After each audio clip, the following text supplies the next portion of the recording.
The American Constitutional Republic, affairs of state in Oklahoma, the beliefs, principles, opinions, and views of people just like you. This is 3D Politics.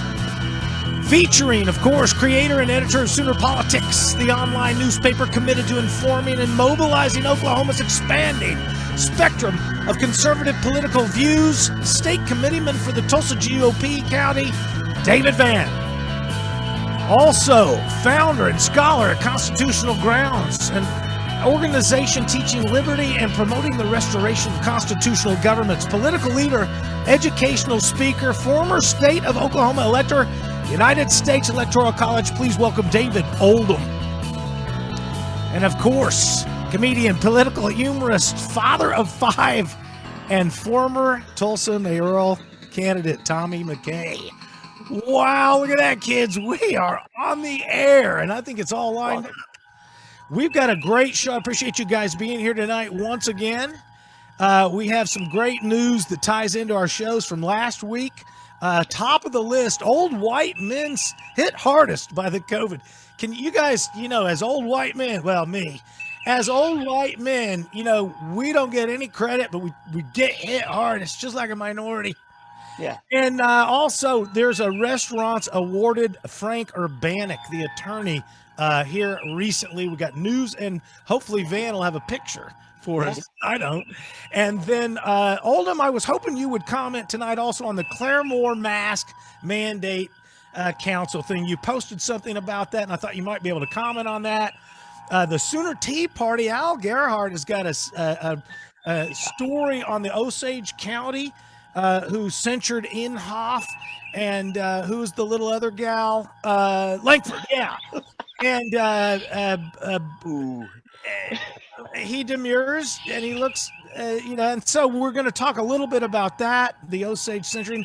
Van is going to play a video, a short video montage. It's a sweet little piece at the bottom of the hour. And then we are going to wax eloquent on the Biden administration's desire to increase the minimum wage. I can't wait to hear what you guys say about what I say about the minimum wage. And then the exciting news, stay tuned for the end of the show, because we have what I call a Van announcement. Oh, yeah. It's very exciting. David Van has an announcement or more than just one to let you know what's going on in the exciting world. So, you got anything to say before I jump right in, gentlemen? You got any big business or news? I'm ready for bear, man. Governor had his State of the State address. There is going to be a lot to unpack in the weeks to come. Okay. And when did he give that? At noon today. And he said he's pro-business, but didn't say anything about shutting down restaurants and taverns. Let me see how it's going to go in the future here. Cloudy. So, old white, here this is from Sooner Politics 1/28/2021. Old white men hit hardest by COVID fatalities in Oklahoma. The Oklahoma Health Department keeps some very helpful records on the pandemic casualties in the state, and you can find those on that link right there at Sooner Politics, these helpful records. Here are some of the takeaways we can see from accumulative records. We know that there's been a 4-week drop, Van, 6,000 per day at one point, down to 2,000 per day, and now it's even lower. Tell us about the story, please. Oh, yeah. So, the folks over 65 make up roughly about, 12-14% of our population, but they're more than 80% of the deaths, okay? And women actually have gotten tested positive more for COVID, but men are 30% more likely to die from COVID than women.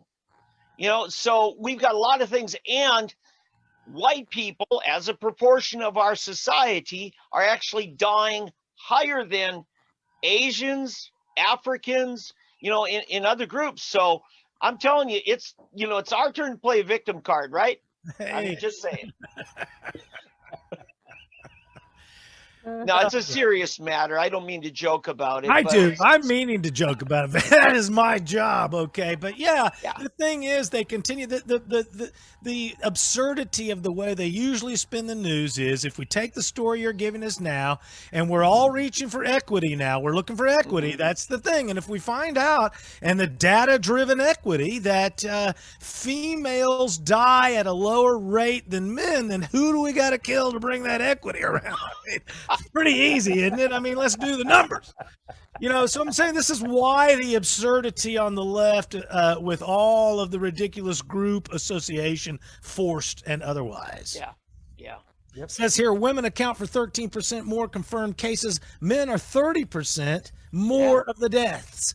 White ethnicities seem to be proportionately slightly hit harder, especially a larger part of the fatalities. Yeah. So again, this gets into those that are over age 65 typically. Okay. Which again, we're into the weeds past the totalitarian control. Let me channel my inner Alex Jones here and say that if this is a conspiracy, if this came from a laboratory run by the CCP, and it happens to go after Caucasian males, you see what I'm saying? Is this actually a biowarfare thing? Isn't that a good thing? Going after? If you're Chinese, yes, and you want world domination, I'd say. Well, I mean, isn't that the left's argument that there's too many white males and the patriarchal domination has the racial patriarchal domination. Except that my inner Alex Jones says if this is a Chinese plot to use biowarfare to knock down the white man. Because the Asians are actually surviving it very well. Let me the problem is they're not knocking down the right age group. They haven't gotten figured out yet because they're not going after the war fighting men. Government leaders, what demographic do they fit into? Old white men. Old white guys, but we want them gone. Chinese would be doing us a favor then. Look, I'm still working on my channeling Alex Jones. I've got work to do, okay? I gotta say, who is the nut job on the show around here? Trust me. You guys, I'm telling you, I thought you guys are off in space land out there. Now, I will agree that the idea of global domination is not conspiracy theory. This is something that has been going on since Alexander the Great, and it wasn't like a social media experiment with Alexander the Great. Look, the people want to take over the world. Yeah. It's a standard procedure. Pinky and the Brain even wanted to do it. Right. Now, this part we know that in Wuhan. I appreciate that. Okay. I'm sorry. I got to laugh mold him. I'm winning. Okay. Because I don't know who Pinky and the Brain is. Good enough. Don't explain your laugh, damn it. That ruined it. This isn't Millionaire. You don't have to answer and explain why you. That was an additional laugh track. I'm laughing and I don't have a clue as to why. All right. Trust me. Sorry, we're completely off. I'm having fun. Too much fun. Too much fun. All right. You see this? It means whatever you said went over my head. Lying. That's what it means. It's like, amen. Yeah. But no, getting to reality, we do know that this virus originated in a city called Wuhan, China, which is also home to one of the world's most elaborate viral research laboratories run by the Chinese government. Okay? So we know that. Is that coincidence? And funded in large part by our National Institutes of Health and Dr. Fauci at his department. So I mean, they gave him $7 million for this very virus. There you go. On it from the bat. So There's also a venereal disease called the hoo-ha virus. Comes out of hoo-ha, China. Hoo-ha. What are you going to do? It's hoo-ha, Van. Yeah. Van, he does a hoo-ha. I've never heard the damn thing. So here's my problem. Van, this is a great story. Van always does a great job of being able to not only have the information, but calculate the numbers and crunch through it and draw some analysis out of it. And so these numbers are critical, and I don't want to take away from the work there, but I think one of the ways we lose this argument, well, it depends. It's not like we're losing the argument. What I'm trying to say here is when we engage in the analysis of these deeper numbers, it continues to gloss over the fact that they're using totalitarian ways of controlling that don't have anything to do with the science. And here we're talking about science. We're talking about the science of the numbers and da-da-da-da, when in fact, by the numbers, we know that the people who should be protected are not the normal people going to Quick Trip without a mask. If you are frail and weak, you need to stay home, wear 4 masks, and call me in the morning. But don't tell everybody else. We have to lower our common denominator to the weakest of us all. That is how we don't get to the moon. Yeah, and Tom, I want to say this is a teaching moment to my fellow bloggers. I want to encourage you in this, because the info is out there. Don't assume that the commercial media is picking up on everything, because they have their agenda.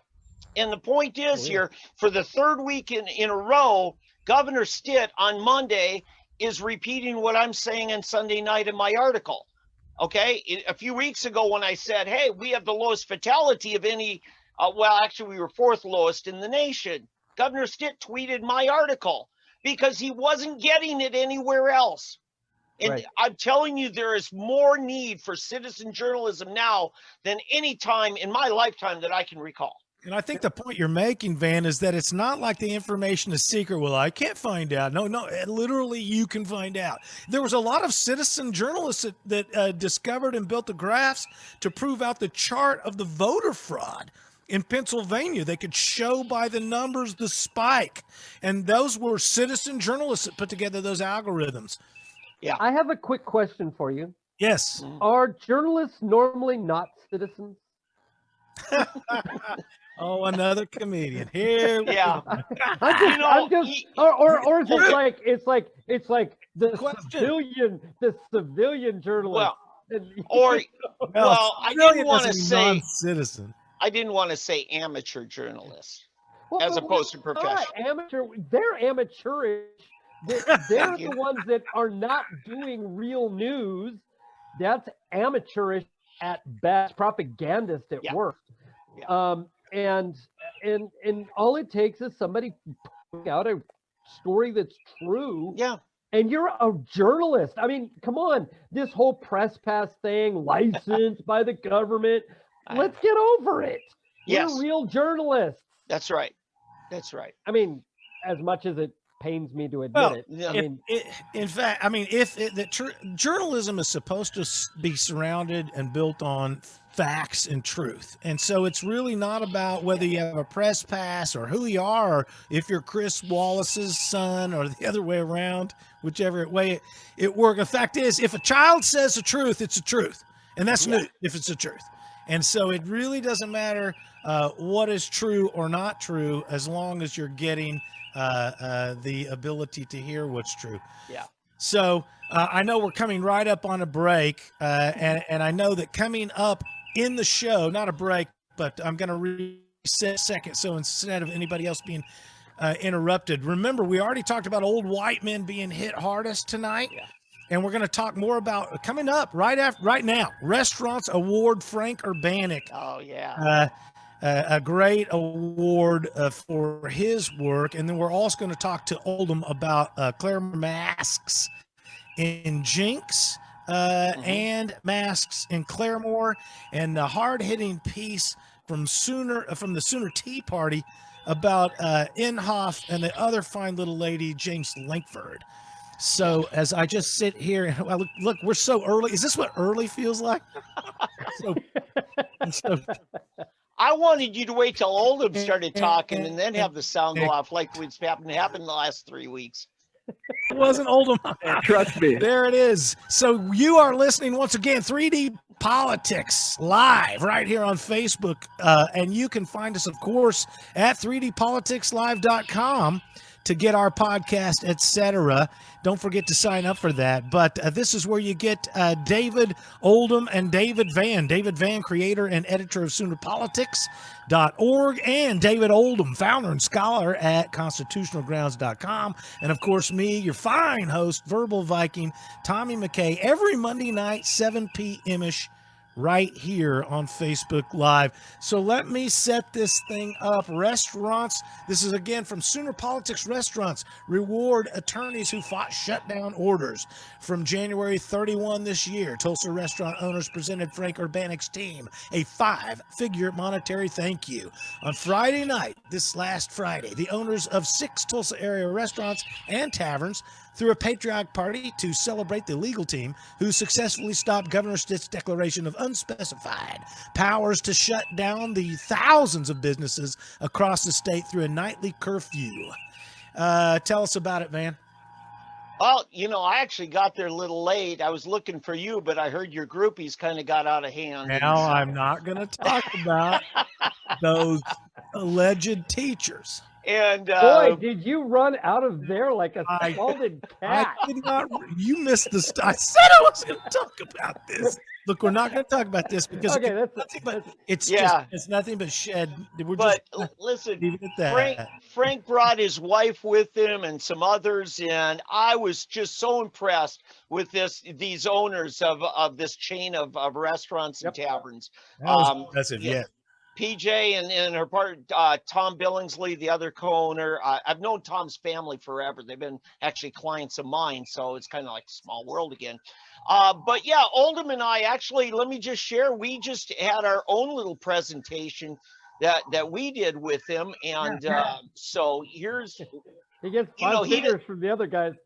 He doesn't go drinking with us every week, and I'm not saying alcohol, but... So we wanted him to have 3D politics with him wherever he has his favorite beverage. Nice. He's got a nice mug there. I think your cube might have a hot. Oh, no, it doesn't. This mic's off. Yeah, that's a nice pick. Too bad I'm not in. Yeah, that's Oldham's camera. Good camera. Lori took that. Lori, thank you. So anyway, yeah, that was good. And what really impressed me was all of a sudden, when Travis Kidd took a break and his band left the stage, Todd and PJ went up there, grabbed the mic and said, Frank, come on up here. He says, look, this is on behalf of our restaurants, but we want to thank you. And it was a $10,000 check to the legal team. So I want to congratulate Frank. And here's what I want to say. Attorneys, it is of great benefit when you provide a civil rights service to the whole state, like Urbanic and his team did. And you know what? There's people here who appreciate it. There are businesses for whom it makes the difference between life and death. And I'm so proud of this chain of restaurants and bars for stepping up and saying, here's something to make it worth your while. I want to give a shout out to SoonerPolitics.org. I mean, it was shortly after Sooner Politics reposted the Urbanic findings from the law firm there that Governor Stitt suddenly changed his course and sought proper legislative authorization. So really, again, this is the important role of the press to echo what is true. I think this, I'm coming up with this right now so you can tell me how whack I am. But in Robert's Rules of Order, it's not just one guy makes a motion. You have to have a second. Yeah. When you have a second, that's when stuff happens. And so this is the proper function of the press, is to second the motion of what's said that's true. Sooner Politics did a great job on that. Well, and, people said, hey, Dave, wow, look at, you wrote that, and within hours, the governor changed his mind. But I said, no, it was actually Frank. I was just hearing his. And then you heard Frank a couple weeks ago. He says, no, it was Ben LePac over at 1889 Institute did the deep dive, the heavy lifting on it. So it's a team effort. There's no doubt. Yeah. But none of us are in commercial media. None of us. Right. We're just citizens who want a better society, a better state government. Yep. And that's the thing, is exposure is what they don't want when they're operating in the dark. They don't want somebody coming and turning over their rock. And you see them, they start scurrying for cover. And that's what this kind of thing does. So we need the attorneys. We want to be there to give them the exposure for the work that they're doing, but we need the people to step up and actually fight in the areas that they know to fight, so that we can do this bloodlessly and without going too far, because right now the only reason these things are going on and we have all these problems is because we don't have redress, and that's because we don't have enough attorneys fighting this thing, all of these things for us, and letting us know that what they're doing so that we can and guys, get it out there. No, this is just me talking to some political figures over in Oklahoma City area. They're now talking Frank Urbanek to be the next district attorney over there. Okay. He would make a fabulous district attorney. Absolutely would. Absolutely would. And he's never committed an act which would preclude him from being that would disqualify him from office, whereas just about everybody else has served in government and done something wrong. Yeah. He took up this cause because it was the right thing to do. He wasn't. This is the story. He's being rewarded for his heroic behavior. I mean, this is exactly what's going on. It says here out of the story from SoonerPolitics.org, Oklahoma recently was declared the top state in the nation for reopening in the current drop of COVID spread. They asked Urbanek if he thinks his court action helped Oklahoma gain that title. Urbanek said, quote, "That's a different way of looking at it if you're saying I helped the governor, because I'm not expecting an invitation to the mansion anytime soon." It's funny how arguing with the governor and correcting the governor's ways made the state look better. Absolutely. Well, yeah. And listen, today, and I'm not going to go deeply into the State of the State address, but Stitt was able to make the argument is we've got to prioritize our business community and making this a business-friendly state and keeping our regulations at a minimum. He couldn't have said that 3 weeks ago while he was locking down restaurants. Right. Really. And because I said it, I'm amazed at the brilliance that I just came up with, that it is the echoing of the seconding of the motion of truth. When Urbanek says a thing that's true and SoonerPolitics.org seconds the motion, then the governor changes his mind. Yeah, and those liberty advocates like Frank and Oldham and you, myself, we don't want to harm our governor. We want to make his governance even better. Right. And it's important to distinguish. It's what I tell to every elected official that I ever meet. It's like, I want to be a friend. I want to assist. I don't want to fight you on these things. But when you cross the line and you go unconstitutional, I've got no choice. Yeah. Right. Because it's not party and it's not politician. It's who is operating under the truth of the Constitution and the first 10 amendments mainly. I mean, so we do have a lot of show. Oldham, you're going to talk, I hope, about the Claremore mask mandate that you posted on. A little bit probably will bleed over into the Jinx thing. You'll probably get interrupted by the bottom of the hour.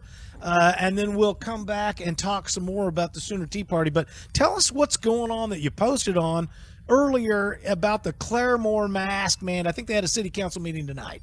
Well, they are in a city council meeting now. I haven't been able to pull it up and find out what has been going on. But all of a sudden this morning, we find out that the Claremore City Council is talking mask mandate. And it's the same mask mandate as pretty much as every other city around. Right. And I really wanted to go out there and be out there for the meeting. Unfortunately, just so booked up that wasn't going to happen today. But anyway, so they're going to have their mandate meeting, and it's pretty much just a meeting just for the mandate. From what I could tell, it may be a regular meeting and they may do some regular business, but it was going to be about the mandate. And it turns out that the gentleman who put everything up was a counselor, city councilor in Claremore, and wants to see some pushback from the public for he has his residents who may or may not speak out. But he knows that his constituency doesn't want it, and so he was wanting people to show up to the meeting. and I'm hopeful that they did, that they went in maskless, and that they got a chance to speak. So he's kind of following the guy that has the tourism ID about Bigfoot. He's like, let's bring people in here, you know, to argue about it, just to get some business in here. I'm just letting you guys know, I just checked the Claremore Daily Progress. No update yet on that. I'll be monitoring it throughout the show. Oh, breaking news. Oh. Yep. All right. Thank you. Thank you. Because you following that, how's the Claremore thing? Is it now? I've got some trouble here. Go ahead. To the Jinx. When you guys went out to Jinx and Lori played the deal, the video she had. Actually, she was in Broken Arrow. Okay, I'm confused. Jinx is the one that canceled their meeting because the non-maskers made it unsafe. Right. Right. Well, of course. And that that was a pitchfork. A pitchfork with no mask, and I'm dangerous. Yeah. This is the pitchfork. Yeah. Oh my gosh. So anyway, but the mandate, from what I read, was pretty much the same as the Broken Arrow one, or the Jenks one, or the Tulsa one. They're all following the same basic pattern, that they have responsibilities. The duty, the oath sworn duty, pretty much, or the under their charter, to protect the public health, and among other things. Yeah, we're gonna get and therefore they need dictatorial power to tell us what to do so that they can protect us. Well, they're no longer representing you, Oldham. They're protecting you. I mean, okay, a whole issue now, isn't it? I'm checking this. I have to get a confirmation, but evidently here's the mask that they're recommending in the Claremore City meeting as a mask to protect your whole body. All right. So I haven't got that confirmed yet, but it's getting there. Okay. Oh boy. I've known people who that's what they wore. Right here in the U.S., that is what they wear. They probably have a real mask underneath that, but we'll. Is that a real mask these days? Is that a real mask or a Sears mask? Well, I mean, a non-medical medical mask. That one. But the thing that I want to say about Claremore, okay, and this thing came up really fast. We didn't have a chance to go out and play and do the whole politics thing. At least I didn't have a chance to do much of that. Remember, even though they come up with a mask mandate, there is no penalty in the mask mandate. Now, mind you, what we have is institutionalized harassment and discrimination being set up by these cities that pass these mandates or resolutions. And that's shaming. the entire point. Now they do not apply a penalty, but because of what they have started, businesses now will apply a penalty and not let you enter their facility, perhaps. Or not allow the exemptions that the law specifically includes. And because of that, they are discriminating from all sorts of people and feeling like they have this authority to be judge and jury of us, while just because it's private property. We'll have to talk about that, because that's actually a fiction. It is private property, but it's a fiction that if they're public accommodation, that they can discriminate. And we need to start talking about that, because that's how we fight back against these people. And I think we start suing these counselors for discrimination and ADA non-compliance. And I've been pushing for contact tracing on all city councilors and officials and staffers, anyone elected, not for virus contact tracing, but just to see who they're hanging out with. Lobbyists. I want to know where they're going, That's who right. they're talking to, what kind of relations they have with people. You guys are listening. I want to thank Tim Harper and Norma Sapp for listening again on a Monday night. Tommy McKay here with David Oldham and David Van. Van, let's roll that video that you had. All right, into our hard break, folks. Here we go. 2 anthems.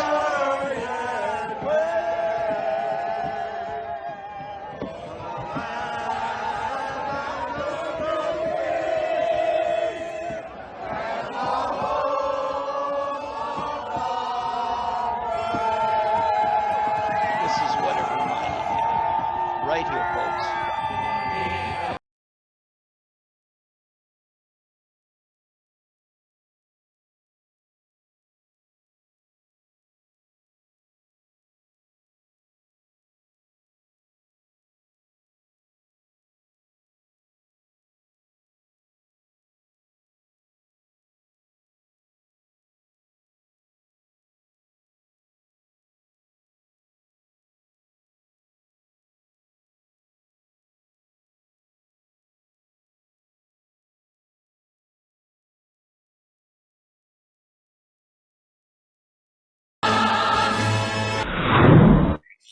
There you go.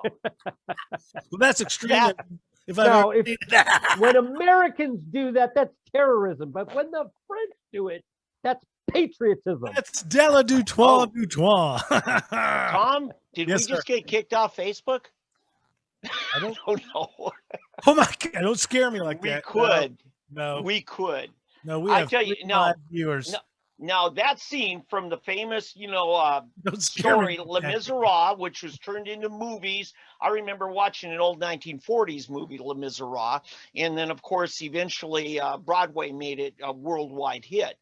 But that was not the French Revolution that started with the beheading of Marie Antoinette. This is a scene from a second or third revolution, because many times when people want to throw off the bonds of their oppressors, the people heading the fight saying, we want liberty, really just want to be the next guy at the king of the hill. And the French had more tyrants coming after tyrants, all saying, we want liberty from that tyrant. So as a lot of people don't realize that there were more than one French Revolution. Yeah. Yes. Tom, you know that the guillotine, right, was an invention that was one of the first uses was on Marie Antoinette and King Louis XVI. You know who was invented by? You know what happened to that guy? He was executed on the guillotine. I like to say guillotine, but that's just okay. I'm working on being, tomato, trying to be more French, more suave and deboner, De la Dutois. That's what I say. It's a French word for. Man, that is good stuff. No, really, this is one of the. So if we're supposed to compete globally, and the public schools are supposed to get us ready for that, how come all the children, including me, didn't know that there was more than it took Van today to tell me there was another French Revolution? I didn't learn that in social studies. Oh, yeah. Tom, read a little. God, come on now. Hey, I never knew what the term selling short meant until last weekend. Sure, tell us the GameStop before we get into the other boring stuff. Do that. Yeah, well, Tom, what happened with that? Tom, I'm going to borrow your lawnmower, but when you need it, I'll have to go buy another one because I hawked your lawnmower without you knowing. I thought that was the agreement. Yeah, you would be one of the informed people. Yeah. But tell them that, because I got a comment on that. Tell them that. That's interesting. Well, Oldham and I were trying to come up with analogies, but basically, your deal with your stockbroker, you think he has your best interest, he's going to call you up and say, you better sell, that stock's about to go down. But they're not doing that because they got deals with the hedge funds that they want you to hang on to that so the hedge fund can sell it out from under you and him make the money, and then they'll just buy one for you the next time you say, Yeah. oh, I want to do something. Now, Van, I don't want to be accused of being extremist around here. Okay. So because people are like, look, it's an agreement. The broker borrows the stock. The guy knows he's borrowing it. He knows he's going to sell it. Yeah. And then No, that's not exactly the way it Most works. people had no idea Just that their trying stock to- got sold out from under. Actually, a whole I lot couldn't more. even get there. Your stockbroker is your bookie. Yeah, there you go. It's the All right. analogy Yeah, is complete. I'm not Yeah, worried it about is. The bookie is looking to work off the vig. Yeah. Okay, the Oh, now you're vigorish in talking bookie now. speak. In stockbroker, it's his commission, his percentage that he makes for transacting the transaction. Yeah. That's all he wants to do. So what happens is if he knows that somebody's betting heavily one direction and he has to take the bet, he has to fly to Vegas to offset the bet. Yes. Okay? Because he's got to come out even Yeah. on the bets, then he just takes the commission. That is a stockbroker's job. Yeah. You are not in the equation. Yeah. Only let me him ask you and this. making his money. Let me ask you this, because I say that you never did really get to the point that I say the problem is with the stock short squeeze, and that is the money gets separated from the stock and the ownership of the stock. That doesn't happen with the bookie. Well, the difference is that with stocks, you have different kinds of bets, different ways that you can make bets. And When the bet goes through and they sell the stock short, the money stays with the bookie, but the stock is gone. It And there's stays a with the hedge separation. fund. The hedge fund hangs on to the money until the broker says, oh, my client wants his stock back. And for that then period of then time, he goes out and buys a stock to replace it. and that window of time is the vulnerability, and the vulnerability exists, in my opinion, because the money during that period of time is separated from the stock. The money that owns the stock is not connected to the stock. And Right. that is the vulnerability. That's Right. The premise hedge of funds. ownership. The way you define ownership is you are allowed and able to sell. Yeah. And when the broker's really not selling with ownership authority. Yeah. And then we haven't even talked about the fact that what if there's an annual stockholders meeting and the guy who owns those shares wants to go and he finds out somebody else owns those shares and is voting in his place? Or, it's time for a quarterly dividend check. How come I didn't get mine? Well, we sold your stock to somebody else. So there's all kinds of issues here. And your average retail stock investor who's not all that sophisticated doesn't know all these things. Well, the stock market's just like comedy. Timing is everything. And so if there is a window of vulnerability where the money is separated from the ability to own the stock, I mean, the money's in one place that's supposed to be representing the ownership of the stock, and the stock is somewhere else. And they're waiting in this limbo of time where the actual ownership is in question. And that is the vulnerability. And so the short squeeze on GameStop was simply a great timing issue, just like comedy. That's why I know this stuff, guys. Yeah. I'm an expert. Yeah, the human interest side of this is young people who grew up on GameStop, right? Or GameStop. Good friend of mine, lifelong friend of mine, worked for them for years out of the Minneapolis office. And these are people that says, my God, it's going away, just like Blockbuster and Nokia phones and all this. And they got to be worth more than that pittance that they're trading for. They said, let's buy it up and bring it back where we think it's supposed to be. And then it just took off from there. And that's the nature of the stock market. I mean, perception is reality in the stock market, just like it is in the White House. Well, one of the things that is not being said, for those who aren't familiar with the story, the hedge fund decided to buy short. In other words, bet that the stock was going to tank, that it was going to go down. And so what they did was they bought at whatever the rate was, and I don't remember how much it was, but it wasn't that much. I think it was $27. And they were expecting it to go down below 10. Oh, it went down to 6. Okay, so it went down, but they didn't exercise their And no, option. they weren't. They were selling it at 20, and it went down to 6. Good try, Oldham. Try again. What the hell? Okay, that's fine, but they didn't. The hedge fund should have exercised their option at 6, and because then they're a winner, because then they make the difference between 10 and 6. Right. The and that gets into a little bit more than I'm ready to explain to everybody here in just 2 seconds. But but the thing is, that was what they were betting on. Yeah. The thing is that they got to 6, they held on to it thinking it would go even further, and all of a sudden these guys bought it up to 40, 50, 100. It ended up over $200. Now remember, way more. That what happened was that the guys in the hedge fund that got destroyed bought it at 27 and have to replace it at whatever they sold it. They sold it at 27, thinking that they'll buy it when it starts going up from 6. But they all sold out, and now the price is higher. Okay. Yeah, I'm sorry. I could be wrong. Numbers, it's very difficult either way, and this is why it's confusing. As Oldham explains the reality, it's hard to follow. This is I've even said to Clay Clark, following your great numbers is hard to do on a show like this. And you could be right. Maybe it is a buy, but hard. they bought it. They borrowed. They borrowed and sold. They sold what they borrowed from brokerage houses.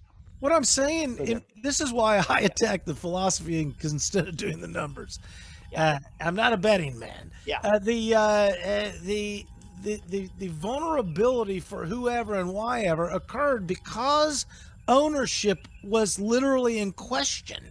That is, the money had been separated from following the stock, and it was out there, and that allowed for the timing of those guys to come in and adjust its price.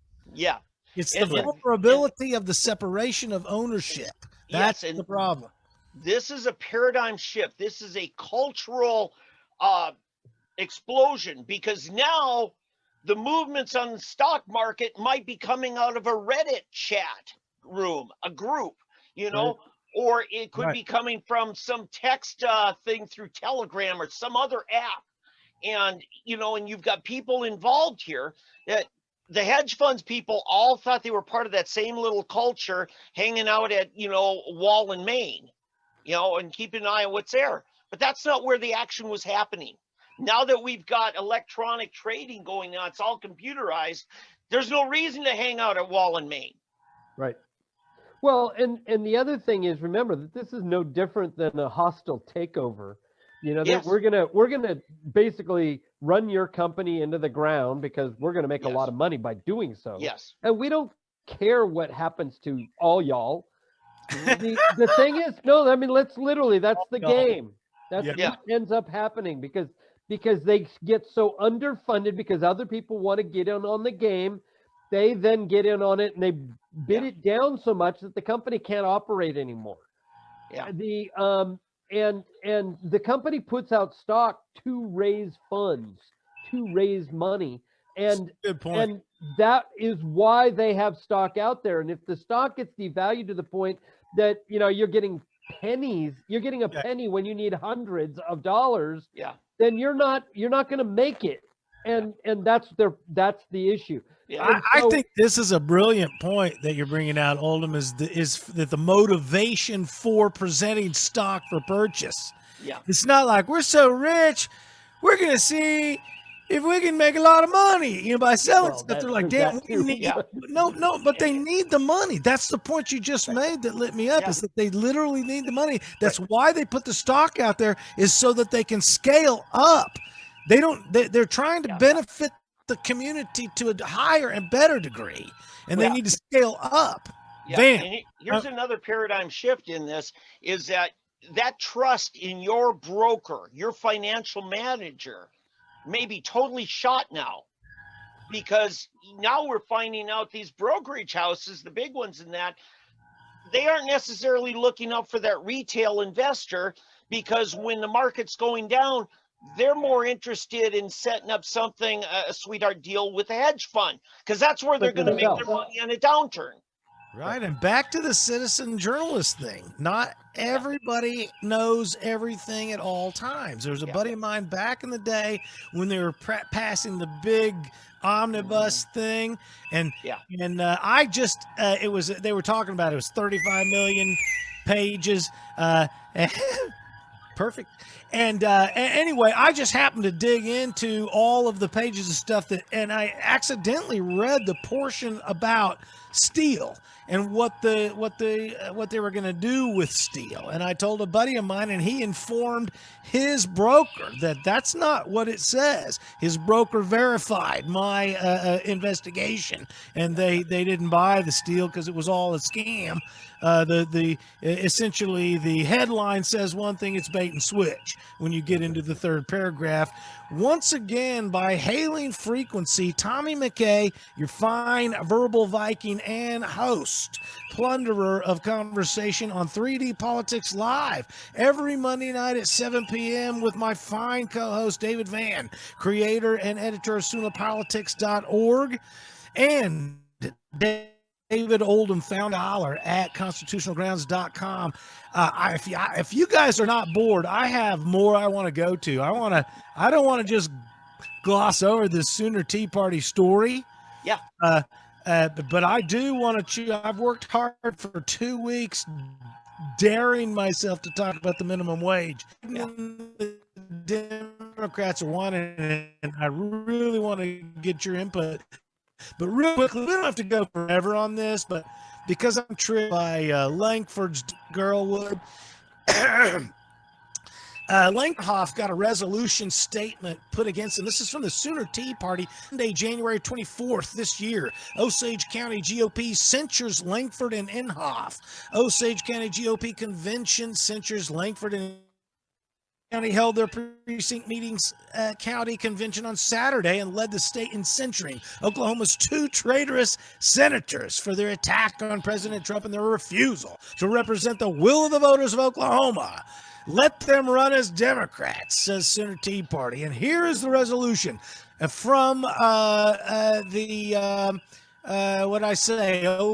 GOP Osage County, Langford and Inhofe resolution. Quote, whereas Senator Jen Inhofe and Senator James Langford have betrayed the Oklahoma Republican Party and their Republican, Independent, and Conservative Democrat constituents, whereas neither Inhofe nor Langford represented the desires or interests of their constituents on January 6, 2021 by refusing to support the effort to delay the counting of the electoral ballots until a 10-day investigation had occurred, whereas their subsequent vote to confirm Joe Biden as the president-elect was complete betrayal of Oklahoma, the Republican Party, and President Trump.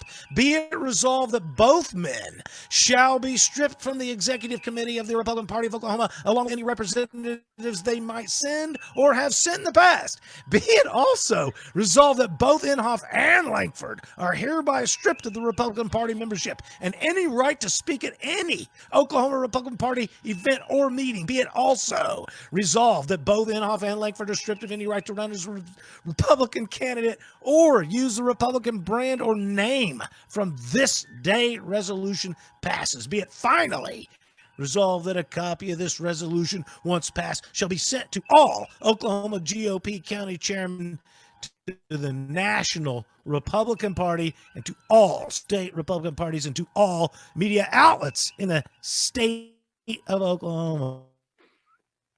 Pow! How do you like that, gentlemen? Man. I'm gonna let Oldham go first. Man. It's a party resolution. It was a resolution. That's right? some high. Yeah.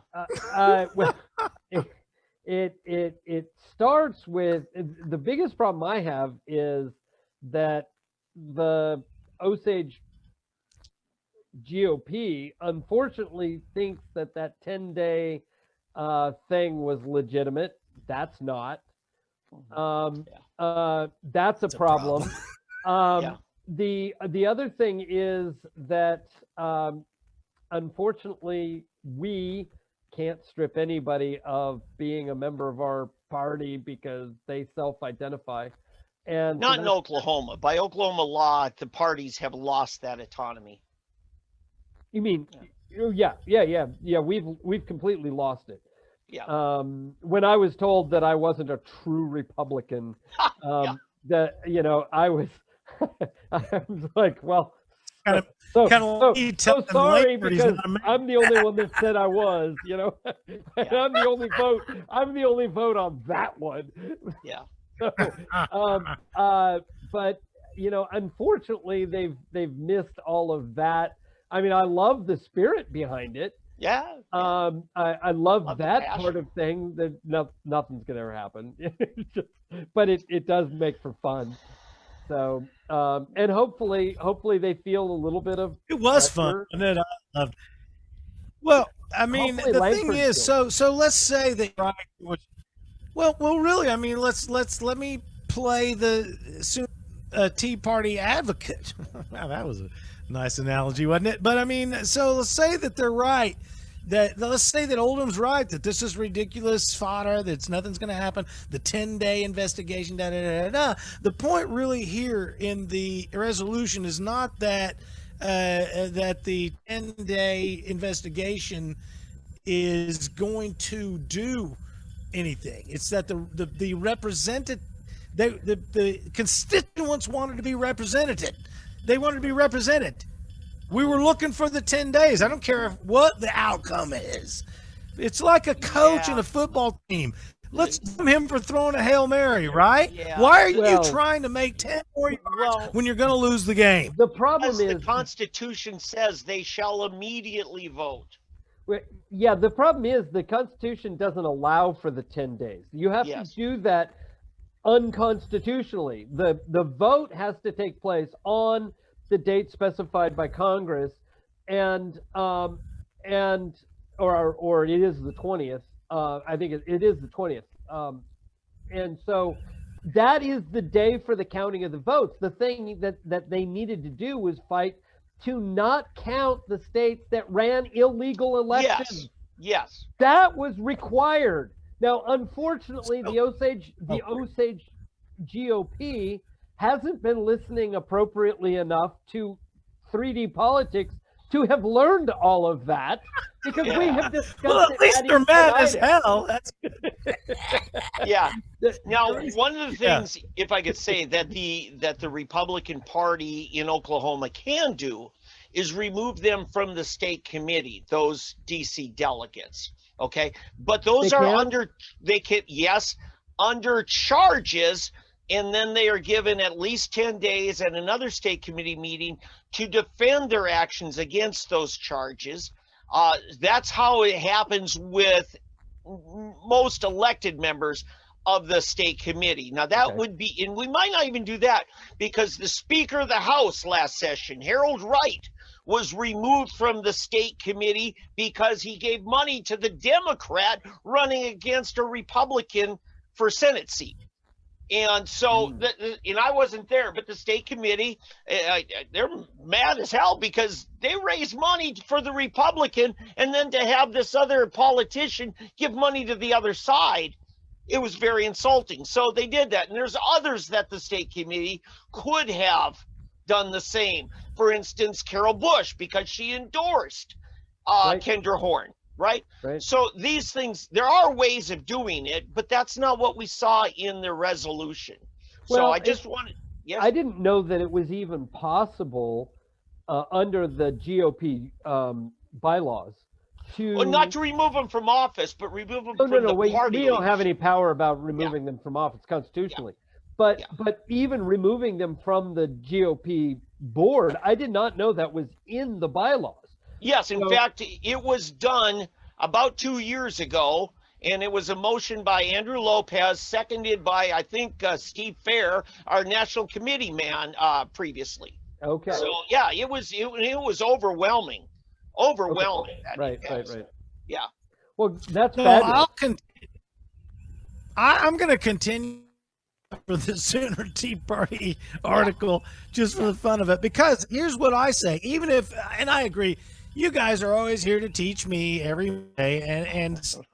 You know, I make points, you know, I got my stuff, but basically I learn from you guys about state politics and the Constitution.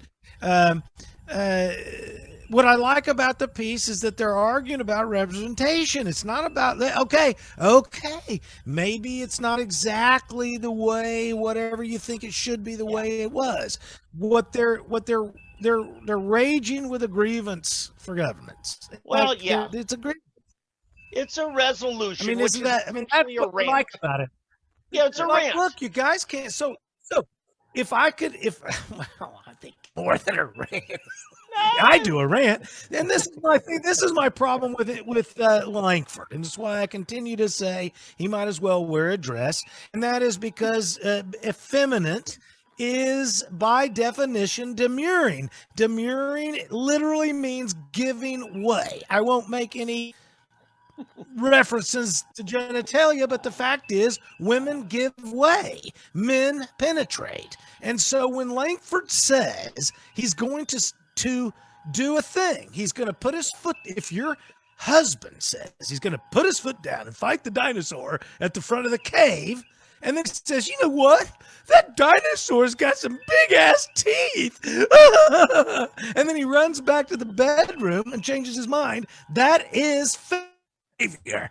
And Langford should put on a dress and shave his legs because he's acting like a woman. And if you're not going to act like a man, here's how you act like a man next time, Langford.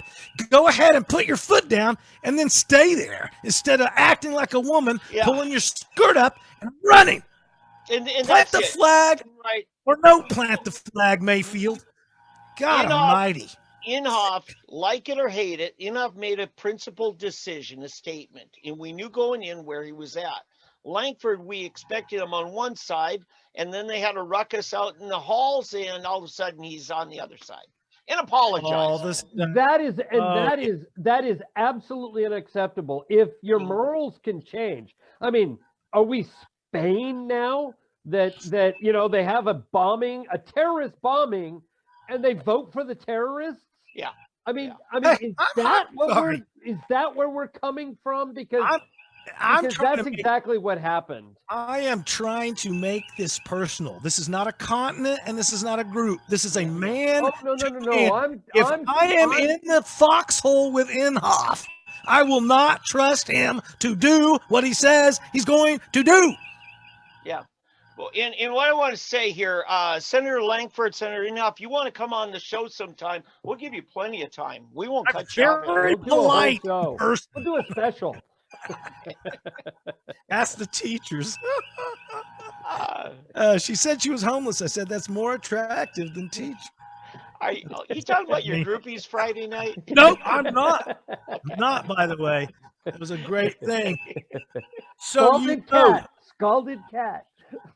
It's a bad thing out there. So you guys we got a couple things.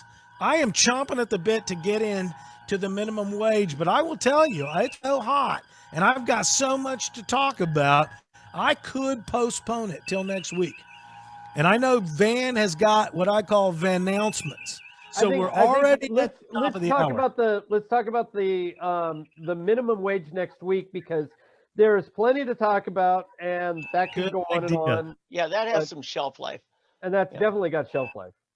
It does have shelf life, and I've got a ton of comments on that and I want to get your feedback on it. So let's remember, the one thing that you have to remember that we just throw it out there is that the raising of the minimum wage is all about paying the swamp even more money.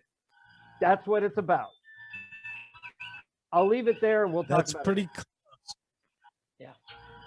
And trust me. If I had a good computer, it would have said trust me a long time ago. So let's do this, kiddies. We're going to take it all the way back to here. We're going to do this right now.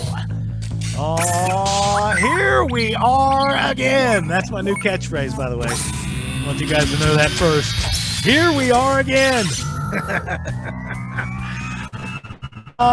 The American Constitutional Republic, a fair state in Oklahoma, the beliefs, principles, opinions, and views of you. This is 3D Politics. Every Monday night, 7 p.m.-ish, right here on Facebook Live, featuring David Van, creator and editor of SoonerPolitics.org, expert on Oklahoma state government, professional advocate for the Tulsa County GOP, and of course, as well, our other co-host, David Oldham, founder and scholar at constitutionalgrounds.com, political leader, educational speaker, former state of Oklahoma elector, United States Electoral College. Find him at constitutionalgrounds.com. And of course, me, your fine verbal Viking, your constitutional follower here. That's right, kids, 3D Politics. And we have got at the top of this hour, next week, I'm going to get into Biden and the Democrats seeking ambitious hike in U.S. minimum wage laws. And to tease that a little, the pretense for next week on that is that the minimum wage laws are promoted to as protecting the worker from the employer. But I will show next week that there are much more restrictions to the employee through minimum wage than there is to the employer at all.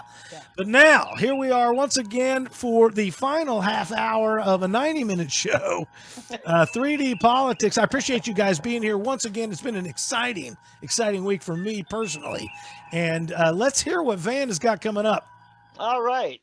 Should I take it from the top? I just take it right from the top. All right. Well, first of all, we are celebrating now 7 years at Sooner Politics. It was about this month in 2014 that I got together with some of my mentors in blogging and said, hey, well, let's do an aggregate feed, get all the blogs on a page by RSS feed, and where people can keep up on everything. And we took off from there. Now we've got, oh gosh, probably 80, 90 blogging partners. So this has been great. Now, what I'm having to do, it's not going away. In fact, I'm not even letting go of it, but what I am doing is moving over management of it so that it can continue in its continuity, so that all the blogging partners, all the great journalists that contribute to it are treated properly, treated with everything that Sooner Politics has to bring. It's a non-monetary agreement. It's just, we love working with them, getting their message out. So because I'm going to be focusing on some larger matters, and I want those bloggers to have uninterrupted and professional presentation. Now, after last Monday night's show, John Bennett was on. If you haven't seen it, you've got to see it. I said something in there. I said, because of who he is, what he stands for, and because I know he's authentic, I am in John Bennett's corner. After the show, my phone starts ringing, and I was called upon to make good on my claim to be in his corner. So I'm declaring my candidacy for vice chairman of the OKGOP. Wow. Oh, wow. Yes. Now, it's not for any agenda or priorities of my own, but to support and assist a chairman, John Bennett. And I'm going to let it go there. The people who've talked to me, I'm going to leave it up to them to make their own statements. But I told many of them, I said, Monday night, I'll do it live on 3D Politics. So one of the things, this is impressive, breaking news once again, Van always bringing this breaking news.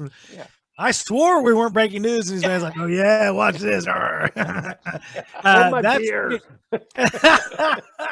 But I will say, I mean, I even with those people that I've disagreed with in the political arena, it takes a lot of guts and courage, literally courage, to run any political campaign. So you are running, say again, for what? It is state vice chairman. Now, And it's state a vice non-paid chairman. thing. Is this a public elected position or a party elected position? This is at our party state convention. We'll have to choose a chairman and a vice chairman. John has put his hat in the ring. To my knowledge, he's the only one who has for chairman. And but we need also a vice chairman. I would not be doing this if John wasn't a strong candidate for chairman. Oh, this is like reverse neighborhood football, where instead of the team captain says, I'll pick that guy, the guy out there says, I'll pick that team captain. Nice job. Wow. Well, you know, amazing.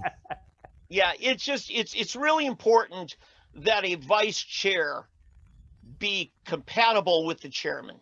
We've seen in recent years multiple times, especially in the last 10 years. Now, there's been some great teams. I have to say, you know, Matt Pinnell and Pam Pollard, they work together well. But of course, you know, Matt's a people person. Matt's pretty easy to get along with. Now, Pam may have some stories. Yeah, we won't talk about Pam. Yeah, but again, we've had some very confrontational times with the former Senator Randy Brogdon and Estela Hernandez, and that became pretty big news. And, you know, just last year, we had a breakdown because we had two people that, for whatever reason, and I know them both, and I've talked to them both, and I've heard both of them say things, and they'll both tell you what I said. I said, you're both responsible to pick up the phone and call the other one. That's right. Yeah. That's right. Yeah. That's right. So yeah, these are the things, you know, I want to do. I see a lot of needs. I'm hearing a lot of people talk about things. The thing that, and I did tell John Bennett yesterday, I called him, said, okay, I'm going to do this. I said, John, I've already gone on the record supporting you. You decide, you know, who you're going to support. I'm not asking any, you know, reciprocity. But I said, what I believe I hear you saying is the Oklahoma Republican Party needs to reclaim their brand. What does it mean? What do we stand for? And protect that brand. Protect what we are. So. Yeah, I got to say, I mean, they're all talking about third party these days, blah, blah, blah, blah. And if Trump did anything, he came in and solidified the Republican base. Yeah. Yes. I mean, this isn't like the libertarians came out, you know, in force, you know. If anything, libertarians changed over in populist fashion to the Republican Party when Trump made constitutionalism popular. That's all. Yeah. There was no constitutionalist in Trump. He just simply said stuff that was popular, happened to be constitutional, and then boom, everything exploded. Yeah. Yeah, my thing here, guys, you have to understand, you know, 9 years ago, I ran Rick Santorum's campaign. I was state coordinator, right? And I told, you know, some of the other coordinators for the other campaigns, I said, you'll run circles around me tactically, strategically. The reason that we were able to accomplish a win in Oklahoma was we built a team. And it takes special skills to get parts of that team working together. And I feel like I've been able to do that with the citizen journalists. I feel like I've been able to do that on what campaigns I've made. But the last 8-9 years, I've been focusing on communications. And I'm focusing on getting all the facets of this beautiful diamond, this Oklahoma Republican Party. Every facet's got to sparkle. And it's got to understand that it's only one facet, each one. So if your little group, you know, feels like you're the most important, you know what? You are important, okay? I'm not going to say you're the most important. We've got to be one beautiful diamond. How's that for analogy? Yeah, I don't mind that. That's a good one. Okay. That's a really good one. I like the one that resonates with me is your team. Again, Biden has been in office for over a week, and I continue to be underrepresented in the NFL. I've been looking for an NFL position for much longer than Colin Kaepernick has ever been born. And so there's no equity in the NFL. And Van, you're just I'm off on my joke now. You're putting the analogy is the football analogy. When I argued against the schools and the PTA and protecting the integrity of the parents, because always when you go to the school meetings, well, the parents are so horrible, and I kept saying, man, we are the parents, but we're not talking about you, they'd say. And then when I said, when I leave the room, you are talking about me. all the bad parents out there because I'm not standing here anymore. Yeah. Okay, and so they begged me to run and be their champion, and I said I will not go hang on the vine for you and your smattering of applause when I protect you. I said I'll only be your quarterback when you provide me with a front line, a couple of wide receivers, a tight end, and a running back. Yeah. My God, it's a team organization here, and Absolutely. John Bennett's not going to be able to go out there and take the snap from center and then just scramble like hell. Okay, Yeah. you're going to have somebody blocking. Okay, and this is what I said. This is why I said I am not a diplomat like Van, and I'm not a scholar like Oldham. What I am is a wrecking ball. I will stand up and say, okay, that is bull crap. And then everybody says, you can't say that. You can't say that. And I sit down, and Van says what my colleague said me is. You know, and then Oldham backs him up with the Constitution stuff. But you got Trump as a wrecking ball. Okay? Yeah. And that's what it is. But I just say, I appreciate you stepping up, man, because it takes guts. something you said there early on in that rant is important here. The head of the Oklahoma Tax Commission, Clark Jolly, used to be a Senate. He was a consummate insider. And I talked to him about some things, you know, on this. And he says to me, he says, Dave, if you're not at the table, you're on the table. That's the analogy he used. Yeah, you're either on the menu or at the table. Yeah. So It's an oldie but goodie.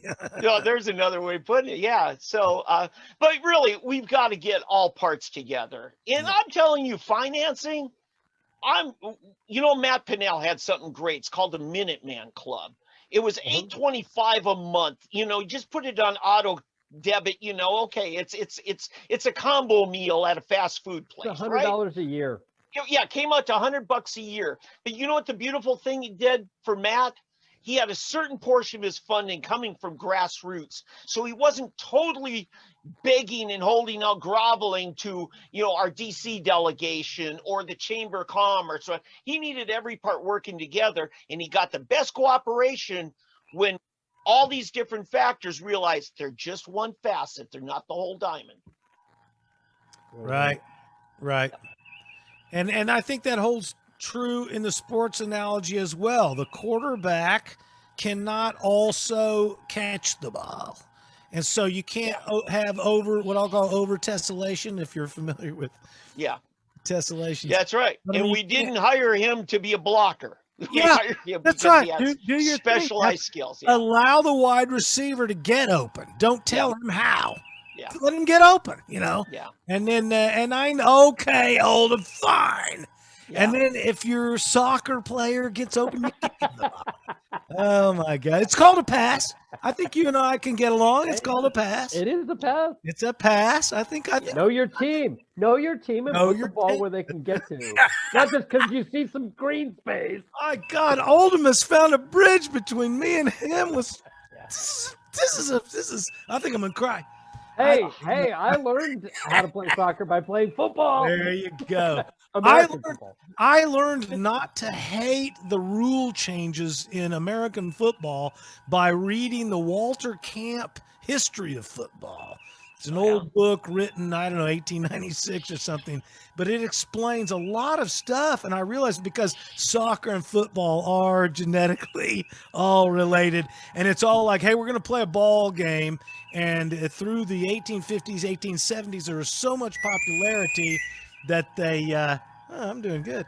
That they had to decide, look, let's create rules that define what we're going to play today. And that's where it became soccer, and it became rugby, it became football. Oh, and you so mean they didn't have rules before 1850? They didn't have a ref, I'll tell you that. A fumble was a fumble. None of this stuff where they're like, I don't know, let's watch for 40 minutes in slow motion. You guys are still listening once again to the breaking news, to David Van running within the Republican Party to save it, along with John Bennett. Here on 3D Politics, David Oldham, David Van, Tommy McKay, your fine host. Once again, to close this thing out, the breaking news. David Van, tell us once again, you are running for what position in the GOP? Vice chairman of the Oklahoma Republican Party. In support of John Bennett, who's running for chairman. chairman. Yep. So we have a Kirk and a Spock in position to help us run accordingly. Yeah, I think I'm more like Bones, but that's okay. I'll fix that. Damn it, Jim. Yeah, that's right. I'm a doctor, not a script writer, I think it's Yeah. But anyway, so there's exciting stuff. We're going to move to Mars here in the next few years. So you guys get your go bags ready to go. Yeah. We're headed there. I'm excited about that. No. Can I not give a gonna. shout out a couple of people that I've known for many years, start Mars? with my San Antonio campaign. Oh, sorry. Jim Bridenstine just said farewell to NASA. It was a short stint he had there, but I appreciate his passion. I appreciate the vision he's had for it.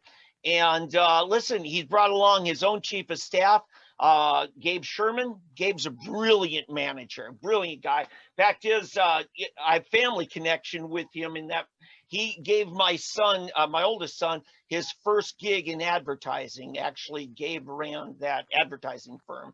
And along with Matt Ryden, who is also public information officer, I believe, at NASA, he was there too. They're all coming back. Bridenstine just took a position, I think, with an investment house here in Oklahoma. The little secret is, I wonder if he'll sell his NASA. hedge fund stock. I don't know, maybe it's that, but some few people know the whole time Bridenstine's been running NASA, he's been living here in Tulsa. He is still Oklahoma. Can I tell you one thing I told him when he I announced? thought you were going to say he was living on the moon. Yeah. Go ahead. Okay.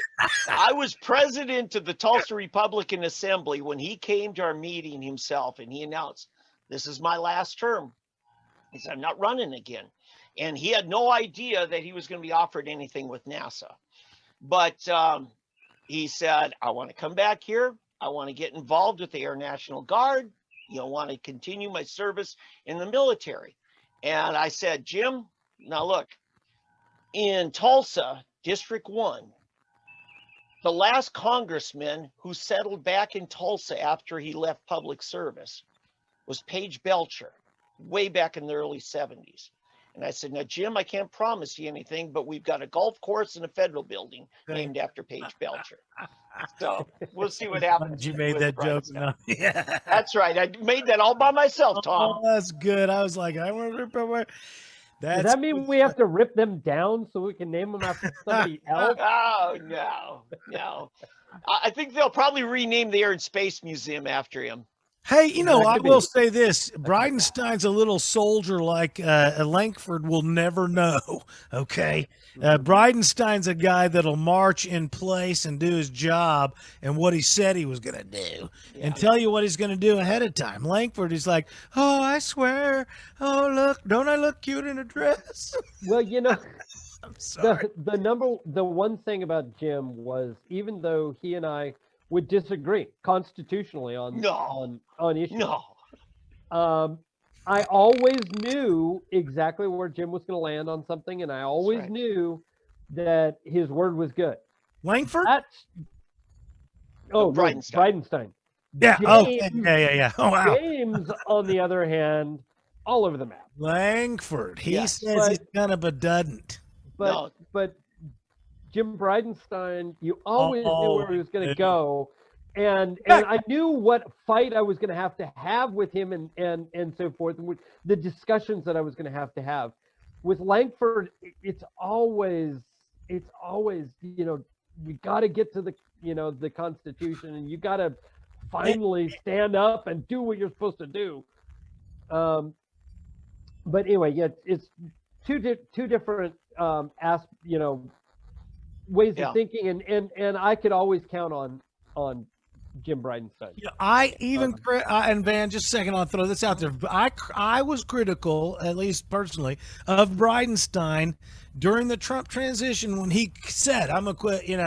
He telegraphed early, if Biden wins, I'm out. In fact, he already said, "Look, I'm out of here for the." He said, "I'm out." Bridenstine said, "I'm going to quit as a NASA guy if Biden wins." And to me, I criticize that statement as being weak weak statement. I think he should have just, there's no reason to say that. But essentially, that's Bridenstine. He's saying, look, you're not going to be surprised by what I do because I'm telling you what I'll do. Well, Bridenstine's transparent, it seems like.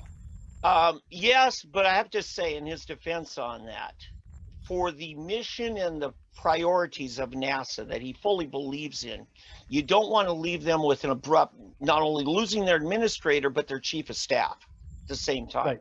Because, listen, Bridenstine wouldn't be Bridenstine without Gabe Sherman, without Matt Ryden. Those two people, I know things that I can't say, but I'm telling you, the genius of Gabe Sherman. Okay, whoever hiring Gabe, wherever you land, I hope I helped you just by saying that. Just don't ever tell me you're telling me stuff you can't tell me. Yeah. I'm just saying there are. It's amazing things. Now, listen, Gabe is a brilliant marketing guy. Brilliant. I mean, all the way back to Air and Space Museum, the director was Bridenstine, but who was working right under him? Gabe Sherman. Okay, and yeah, they shot for the moon. They tried to get a space shuttle here in Tulsa. I'm sorry, it didn't happen, but boy, they gave it their best. You know, who would have thought the fellas running the Air and Space Museum in Tulsa would end up running NASA? That's it's about relationships, and we got aerospace. I mean, Tulsa's got aerospace. It's what we have. That's right. Aerospace. Yeah. I have nothing but immense pride to call them fellow Oklahomans.